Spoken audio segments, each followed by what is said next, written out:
the moment I put the first like Sew Loka piece on, like it felt like it was made for me. Yeah. You know, and then it added like this level of like badass to me, which was super cool. You know what I mean? I put it on and I'm like, well, now I can't take it off. Yeah. You know?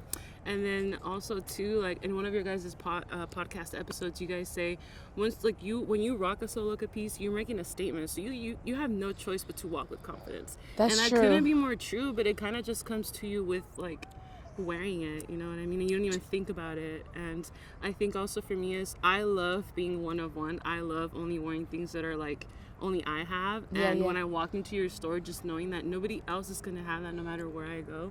That's true.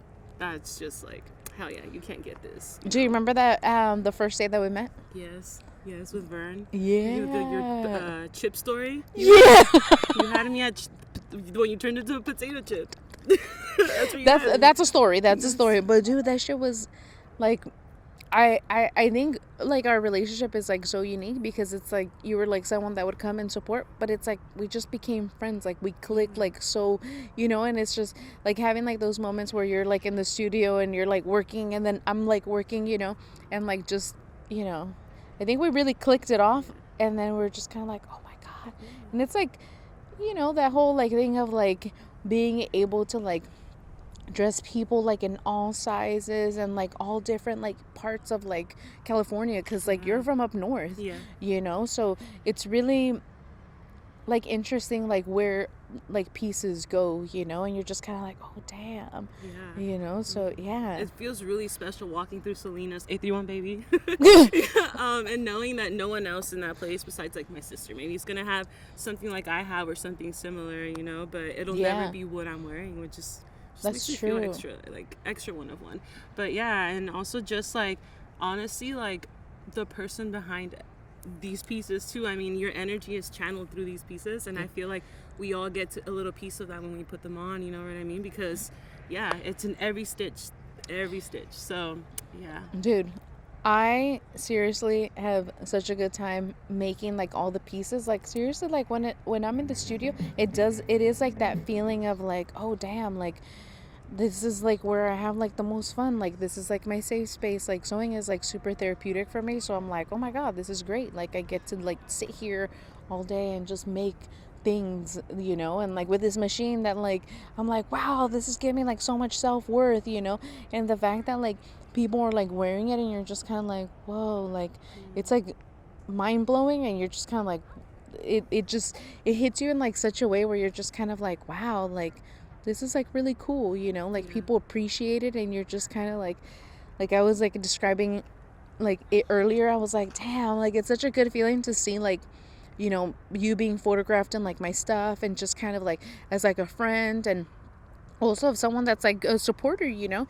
And it just kind of feels like you're just like, damn, this is like really like surreal to like watch someone like, you know, take like pictures and all that, and you're just kind of like, oh my god, it makes your like little heart area go get like a little warm, and you're just kind of like, I don't know how to take this, but it feels like how, you know, when you blush when someone gives you like a compliment and you blush and you're like, I don't know what to say, but thank you, you know. And it's just like, so and you smoke weed.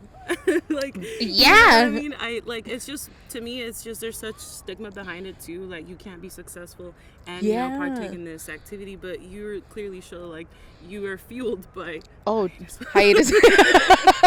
You know, but so to me that also like, it's like super inspiring and motivating to myself as well, because I am in the industry, you know what I mean? And so it is hard for like being a woman, being brown, you know, in that industry. And so when I think of you and what you did for that industry too, when I learned all of that, it just like made the brand that much more like special and that much more like empowering too, you know. So and you know, like I think we come from similar backgrounds, right? Like both of our parents are like extremely hardworking, like, you know, freaking immigrants that came to this country. So for us, we're like, oh shit, like we have like this name and like this one thing to prove of like being like, all right, my parents came to this country, we have to be successful because they sacrificed like this whole entire thing, you know. So it's like, it is like, you know, like seeing you at like such a young age too, and like running like this whole thing, you're just like, oh fuck, like I think I was barely making card payments so at your age. So it's kind of like, you know, it's like it's very inspirational to like take our hard work and like really like flip it into like something that like we truly like believe in, and changing that narrative of like what cannabis is like, and for me like it's like I couldn't like I want to feel happy and like good and like laugh and all that kind of stuff. Like that's all it does, and it puts me in like a space of like, wow, this is amazing, everything's great. So it's like, why would you like hate on that? Why would you hate on that? And I like it, and I think that it's like it's really changing like that stigma of like what it is, because it's not. It's like I'm a very productive person. You are extremely productive. So I would say thank you, hiatus. Yeah. She's eating Skittles, not hiatus right now.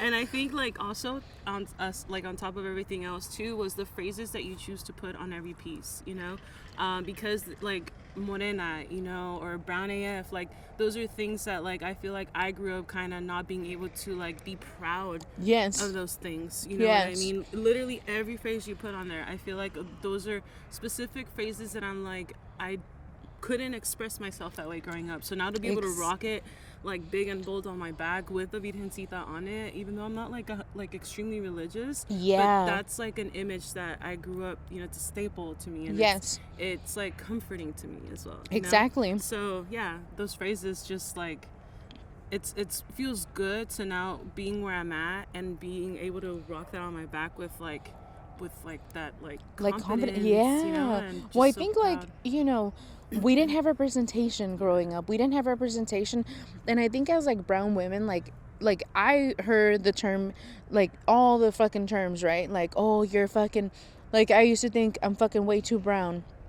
I'm way too brown. Who's ever going to like be interested in dating me? I'm fucking dark as fuck, So it's like growing up with like that kind of like mentality of like what is like beautiful. Like there's no representation. The representation that we had wasn't what we look like. Yeah. So it's like being able to be like, hey, you know what? Like there's so many of us, and we're all going through like that similar struggle of like identity, because our parents are from Mexico, we're from here, like we fucking have like these American cultures that we've now adapted. This is where we're from, and our parents are from a different country where we're still trying to hold those kind of traditions, and it's really difficult to like build identity behind that, because then you're like, who am I, and that whole stigma of like, oh, you're too brown, you're too this, like speak English in this country, like all that kind of stuff. It's like, I think that like there was always like that kind of like feeling of like, damn, like I don't want to speak Spanish because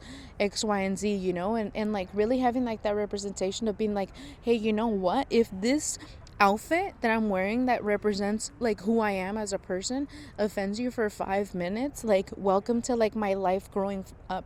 Exactly. Being uncomfortable in like all these positions of like, even still now being uncomfortable in fucking like positions of like, you're like, oh my god, I'm like the only brown person here, but really like holding that fucking door for that next generation that's gonna come, and being like, hey, like we went through all this shit, like now you get to fucking like, this is how you work this thing, and it's just, I feel like with the phrasing, it's like, yeah, turn it around and be like, hey, this is who I am. I'm fucking brown as fuck. Yeah.